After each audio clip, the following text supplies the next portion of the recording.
मी निकिता. मी VRMO solutions private limited या कंपनीमध्ये काम करते. तर आमची कंपनी मासिक पाळी आणि त्यामुळे होणारे आजार ह्याच्यावरती एक आरोग्य सुधारक मोहीम राबवते. जसे हे जे आजार आहेत जे मासिक पाळीमुळे जे होतात की अनियमित मासिक पाळी, तसंच गर्भधारणा होण्यासाठी प्रॉब्लेम, काहींना खूप कमी दिवस पिरियड्स येतात, काहींना खूप जास्त रक्तस्राव होतो. तर असे जे काही आजार आहेत तर ते का होतात आणि त्याच्यावरती एक आरोग्य सुधारक मोहीम आम्ही चालवली आहे. तर की मासिक पाळी म्हणजे काय हे आधी आपण समजून घेऊ. मासिक पाळी म्हणजे गर्भधारणा न झाल्यामुळे जी आपली शरीरातून अंतर्त्वचा बाहेर फेकली जाते त्याला मासिक पाळी असे म्हणतात. तर मासिक पाळी ही आपल्या आई आपल्याला सांगत आली की तेव्हा कपडा वापरायचे. कालांतराने मॉडर्नायझेशनच्या नंतर आता आपण पॅड वापरतो. तर पॅड वापरल्यामुळे हे दोन जे ब्रँड आहेत ते आपण सर्रास वापरले जातात. तर आपण पहिल्यांदा समजून घेऊया की आपलं काम आहे की पिरियड्समुळे जे होणारे आजार की गर्भाशयाचा कॅन्सर असेल किंवा त्याच्यामुळे आपल्या ओटीपोटात दुखतं, काहींना चक्कर येते, ॲसिडिटी होते, उलट्या होतात, पोट दुखतं, हे काही त्रास आपल्याला जाणवत असतात. मूड स्विंग्स होतात, चिडचिड खूप प्रमाणात वाढते, थकवा जाणवतो. तर आपण त्याच्यावरतीच काम करत आहोत. तर हे ज्यांना त्रास असतील तर त्यांच्यासाठी खूपच बेटर राहील. तर हे 2 पॅकेट्स आपण सर्रास वापरतो, पण आपला आता भारताने प्लॅस्टिकमुक्त हे चालू केलं आहे. तरीसुद्धा हे पॅकेट्स आपल्याला प्लॅस्टिकमध्येच मिळतात. तर आपण बघितलं पाहिजे की आपण पर्यावरणाचा सुद्धा थोडाफार विचार केला पाहिजे. प्रत्येक स्त्री जर हे वापरते तर आपल्या भारतामध्ये असंख्य बहिणी माता हे वापरत असतील. तर हे पॅकेट्स प्लॅस्टिकमध्ये असल्याकारणाने ते हानिकारक आहेत आपल्या पर्यावरणासाठी सुद्धा आणि आपल्यासाठी सुद्धा. तर आपण ह्याचं डेमॉन्स्ट्रेशन आपण घेऊया. तर आपण बघितलं की हे पॅड प्लॅस्टिक, आपण कोणतीही गोष्ट विकत घेतो तेव्हा आपण त्याची एक्सपायरी डेट चेक करतो. कोणतीही गोष्ट असू दे, कपडे असतील तरी आपण त्याची क्वालिटी चेक करतो. पण आपण एवढे वयाचे 20-25 वर्ष त्याहीपेक्षा जास्त आपण पिरियड्समध्ये घालवतो. तर आपण ते कधी चेक केलं आहे का की याची क्वालिटी काय आहे? आपण अत्यंत नाजूक गोष्टीच्या ठिकाणी आपण हे पॅड्स यूज करत असतो. तर आपण कधी त्याची क्वालिटी चेक केली आहे का? कधी एक्सपायरी डेट चेक केली का? तर नाही, कंपनीने ह्याच्यावर एक्सपायरी डेट दिलेलीच नाही आहे. तर आपण आता जे आपलं प्रोडक्ट आहे प्रोविंग सॅनिटरी नॅपकिन, तर ह्याची आपण पॅकिंग बघितली की ती खोक्यामध्ये केलेली आहे, जी की ह्याची प्लॅस्टिकमध्ये केलेली आहे. तर हे पर्यावरणासाठी किती चांगलं आहे. आणि ह्याच्यावरती आपल्याला स्वच्छ भारतचा लोगो दिलेला आहे. तसंच कंपनीने आपल्याला 3 वर्षांची एक्सपायरी डेटसुद्धा दिलेली आहे. तसेच हे आपल्याला 100% बायोडिग्रेडेबल असं हे प्रोडक्ट आहे. तर आता हे मार्केटमधले जे पॅड्स आहेत त्याच्यावरती आणि आपलं कंपॅरिझनमध्ये प्रोविंग्स हे कसं चांगलं आहे हे मी तुम्हाला सांगते. तर आपण ह्याचं हे बघू शकता की हे किती रफ लागतात आहे दोन्ही, आणि त्या बदल्यामध्ये आपलं हे प्रोविंग्स किती स्मूथ आणि किती मुलायम आहे. तर आपण ह्याच्यावरती आता डेमॉन्स्ट्रेशन घेऊया. तर आपल्याला साधारणतः मासिक पाळीमध्ये 40 ते 50 ml ब्लिडिंग होत असतं. तर आता ही मी 60 ml ची सिरिंज घेतली, त्याच्यामध्ये मी 50 ml मी पाणी घेते.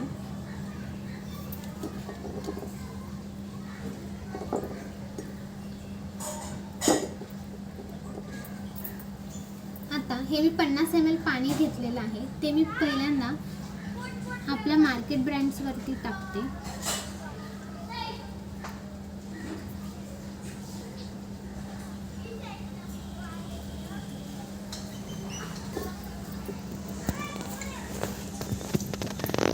हे 50 ml मी ह्याच्यावर सुद्धा टाकते.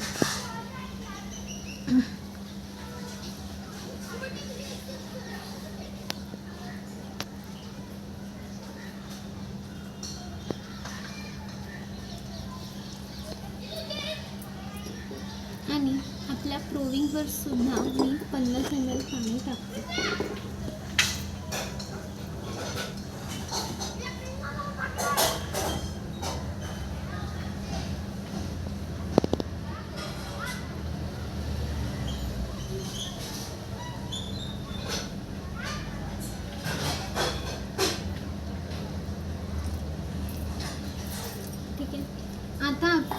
शकता की मी दोन्ही ह्याच्यावरती कागद ठेवते.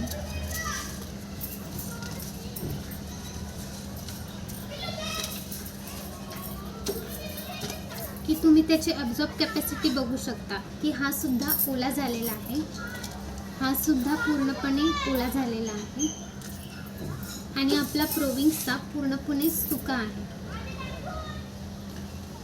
तर ह्याच्यावरती एवढंही पाणी शोषून घेण्याची क्षमता नाही आहे. आपल्याला जे 40 ते 50 ml ब्लिडिंग होतं ते जेव्हा होतं तेव्हा आपल्याला खूप चिडचिड वाटते. तर त्याचं म्हणजे महत्त्वाचं कारण आहे जे आपले मूड स्विंग्स होतात त्याचं, की हा ओलेपणा आपल्याला सतत जाणवत राहतो. कारण ह्याच्यामध्ये तेवढी क्षमताच नाही आहे की हे त्याच्याहीपेक्षा खूप पाणी बाहेर आलेलं आहे. तर त्याच्यामुळे तर आपला ओलावा सतत जाणवत राहतो, त्यामुळे आपली चिडचिड जास्त प्रमाणात होते. तर आता मी याचा फर्स्ट लेअर तुम्हाला काढून दाखवते.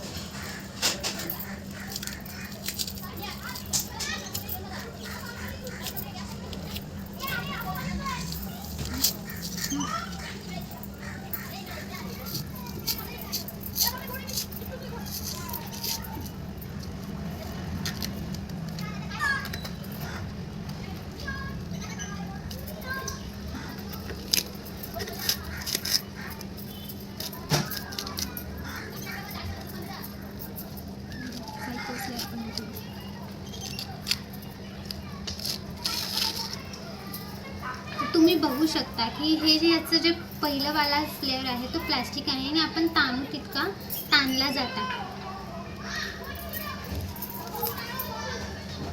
हे सुद्धा पूर्णपणे प्लास्टिकच आहे.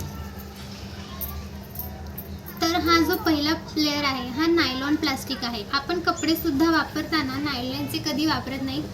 फार आपण कधी कोणत्या चांगल्या कार्यक्रमाला जातो तेव्हाच आपण फक्त नायलॉनचे कपडे यूज करतो, तेही आपल्याला किती इरिटेट होत असतं. तर आपण ही एवढ्या महत्त्वाच्या ठिकाणी ही गोष्ट यूज करत असतो. तर आपल्याला त्या 5 दिवसामध्ये ह्या अशा नायलॉनमुळे किती जास्त त्रास होत असेल. आपलं जे पहिलं ब्लिडिंग आपल्याला होत असतं ते ऑलरेडी गरम असतं, त्याच्यामध्ये हे आपल्या फर्स्ट लेअर प्लॅस्टिकवरती पडल्यामुळे अजून हीट क्रिएट होते आणि आपल्याला उष्णता जाणवते. तर फर्स्ट लेअर हा नायलॉन प्लॅस्टिकचा होता. आपण आता सेकंड लेअर बघूया की सेकंड लेअरमध्ये त्यांनी काय यूज केला.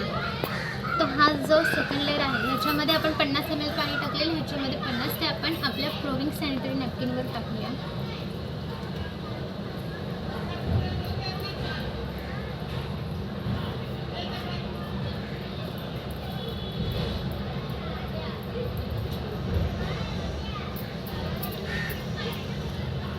ह्याच्यामध्ये सुद्धा हे सेमच मटेरियल यूज केलेलं आहे आणि पाणी मी ह्याच्यावरतीच टाकते. तर तुम्हाला आता हे कॉटनसारखं दिसणारा एक गोळा दिसत आहे, पण हे कॉटन आहे का? तर नाही, हे कॉटन नसून हा तुमच्या आमच्या घरातला रद्दी पेपर आहे. भंगारवाला आपल्या घरातून रद्दी पेपर घेऊन जातो, पण ह्याचा रिसायकलसाठी यूज होतो आणि हे सॅनिटरी नॅपकिन्समध्ये यूज केलं जातं. तर असं हे जे प्रोडक्ट आहे की फर्स्ट लेअर प्लॅस्टिकचा होता, सेकंड ह्याला रेऑन बोलतात की जो रद्दी पेपर भंगारवाला घेऊन जातो त्याच्यानंतर त्याच्यावर ब्लिचिंगची प्रोसेस होते आणि त्याच्यानंतर ह्याला सफेद रंग येतो. तर ह्याला रेऑन असे म्हणतात.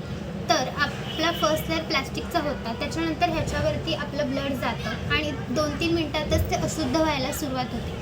हे अशुद्ध झाल्यानंतर ह्याच्यामध्ये फर्स्ट लेअरसुद्धा प्लास्टिकचा, लास्ट लेअरसुद्धा प्लास्टिकचा आहे आणि मध्ये हे रेऑन असल्यामुळे त्याच्यामध्ये डायऑक्सिन नावाचं टॉक्सिन तयार होतं.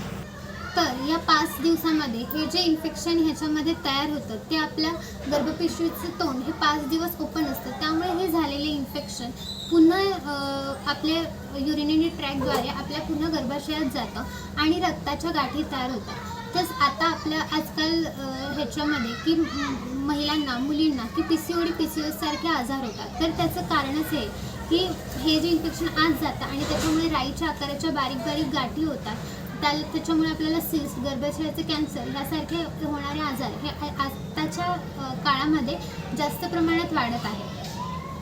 आणि ह्याचा लास्ट लेअर सुद्धा प्लास्टिकच आहे, हे तुम्ही बघू शकता. हे सुद्धा खूप हार्ड प्लास्टिक आहे. तर तुम्ही बघितलं तर मार्केटमध्ये मिळणारे हे पॅड जरी 40 रुपयात भेटत असेल तरी असंख्य महिला हे वापरतात, पण ते डिकम्पोज व्हायला किती टाईम लागतो, किती वर्ष लागतात. तर तसं हे कंपनीने आपल्याला प्रोडक्ट दिलं आहे का? प्रत्येक गोष्टीची आपण क्वालिटी चेक करतो, पण ह्याची कधी क्वालिटी चेक केली आहे का?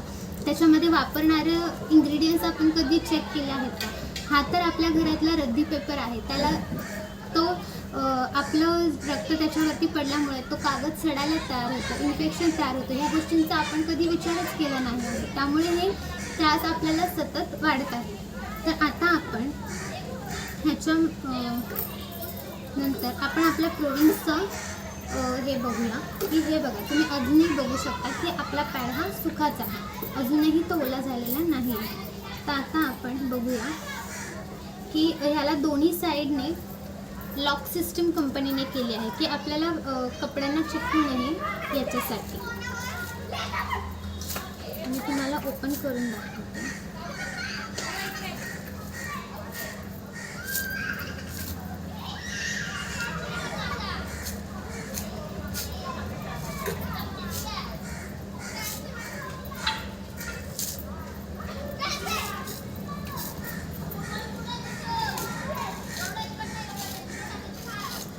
तर ह्याचा फर्स्ट लेअर हा सर्जिकल कॉटनचा आहे.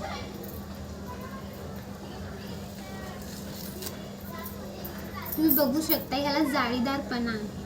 ह्याच्यामध्ये कुठेही हवा जाण्यासाठी सुद्धा जागा नव्हती, असं हे बंदिस्त असं प्लॅस्टिक होतं की पूर्णपणे बंद. तर आपल्याला कंपनीने हे सर्जिकल कॉटन यूज केले आहे की याच्यामुळे व्हेंटिलेशनसुद्धा होतं.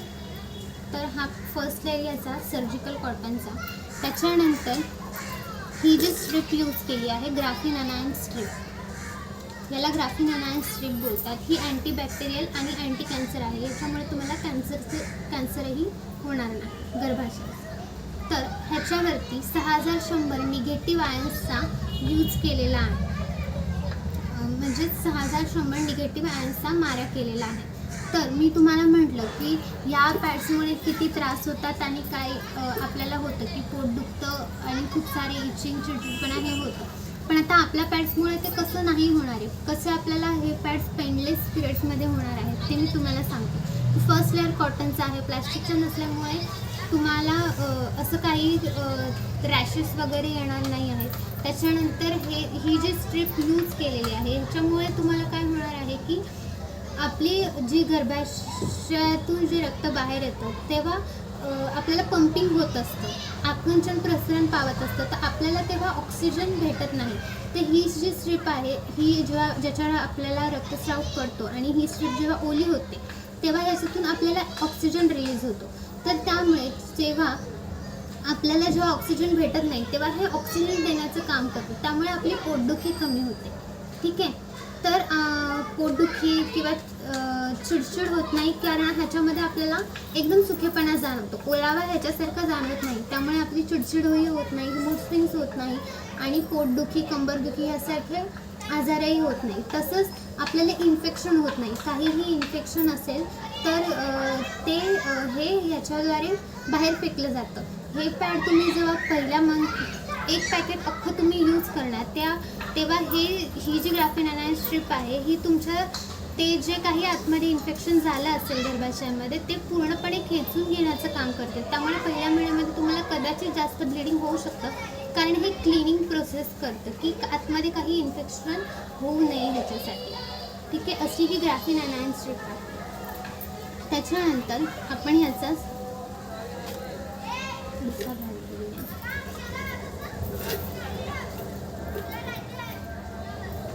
ही जी जेली यूज केली आहे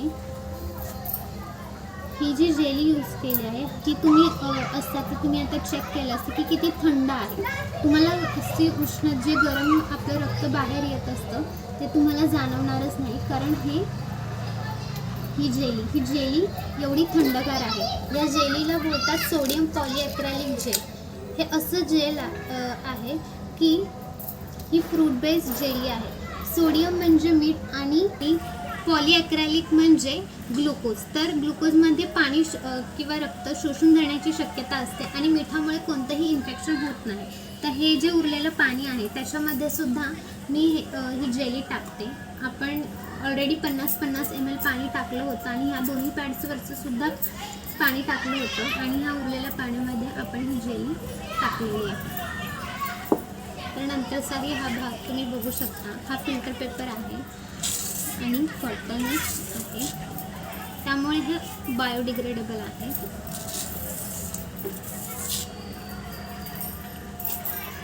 ठीक आहे. त्याच्यानंतर हा कंपनीने शेवटचा लेअर दिला आहे.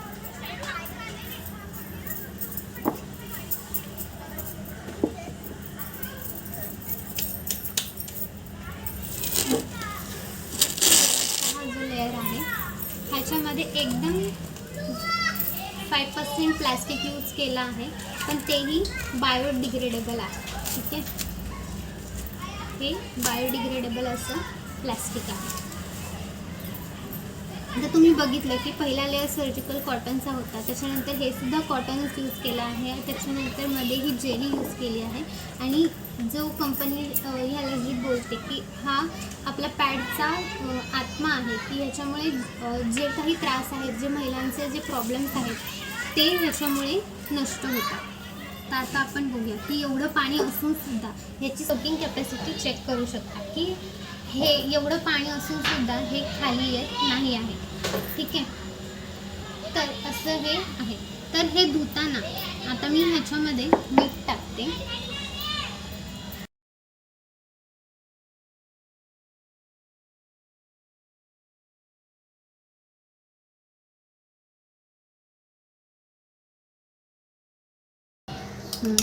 तर तुम्ही बघू शकता की ह्याचं आता पाणी झालेलं आहे. ठीक आहे. तर आपल्याला हे धुताना फक्त ह्याचं तोंड पुढून थोडंसं ओपन करायचं आहे. ड्रेनेजमध्ये हे आपलं जाईल, तर नीट असल्यामुळे ह्याचं पाणी होऊन जाईल आणि हे राहिलेलं कॉटन फक्त तुम्हाला फेकून द्यायचं आहे. तर ह्याचंसुद्धा महिनाभरामध्ये ह्याची माती होऊन जाईल. हे तसे ड्रेनेजमध्ये जाणार आहे. तर हे पूर्णपणे आपलं 100% असं बायोडिग्रेडेबल असं प्रोडक्ट आहे. ठीक आहे. तर हे तुम्हाला दिवसाला फक्त 1 ते 2च यूज करायचे आहेत. हे तुम्ही 10 तास एक पॅकेट यूज करू शकता. ह्याच्यामध्ये 8 पॅड्स आहेत. ठीक आहे. तर हे 8 पॅड्स आहेत. तुम्ही जेव्हा 3-4 दिवशी आपलं कमी जातं त्यावेळेस तुम्ही एक सिंगलही पूर्णपणे यूज करू शकता, कारण कोणतंही इन्फेक्शन ह्याच्यामुळे होणार नाही आहे. आणि तेच जर तुम्ही हे मार्केट ब्रँड बघायला गेलात तर हे तुम्हाला पूर्ण महिन्याचं पॅकेट दिलेलं नसून तुम्हाला प्रत्येक दिवसाचं पॅकेट दिलं आहे. ह्याच्यातले हे 6 पॅड तुम्हाला दर 3 ते 4 तासांनी चेंज करायचे. जर तुम्ही खरंच 3 ते 4 तासांनी पॅड चेंज करत असाल तर तुम्हाला हे प्रत्येक दिवसाला लागणारे पॅकेट आहे. तर ते तुम्ही जर तुम्हाला इन्फेक्शन नसेल होऊ द्यायचं, व्हाईट डिस्चार्ज वगैरे हे जे काही त्रास होतात, इचिंग होते, जळजळ होते, तर ते ह्या प्लॅस्टिक पॅडमुळे होतं. तर हे तुमचं महिन्याचं पॅकेट नाही आहे हे समजून घ्या. तर तुम्हाला दर महिन्याला हे 5 पॅकेट असे लागणार आहे. 40 रुपयाप्रमाणे तुम्हाला याचा महिन्याचा खर्च 200 रुपये आहे. पण ते जर तुम्ही प्रोविंग सॅनिटरी नॅपकिन बघितलं तर ते फक्त तुम्हाला 175 रुपयामध्ये कंपनीने दिलेलं आहे. ठीक आहे. थँक्यू. अशा प्रकारे माझं डेमॉन्स्ट्रेशन झालं आहे. आता तुम्हीच डिसाईड करा तुम्हाला पर्यावरणासाठी आणि स्वतःसाठी रोगमुक्त असे पॅड वापरायचं आहे की हे असे प्लॅस्टिकवाले पॅड यूज करायचे आहे. ठीक आहे. थँक्यू.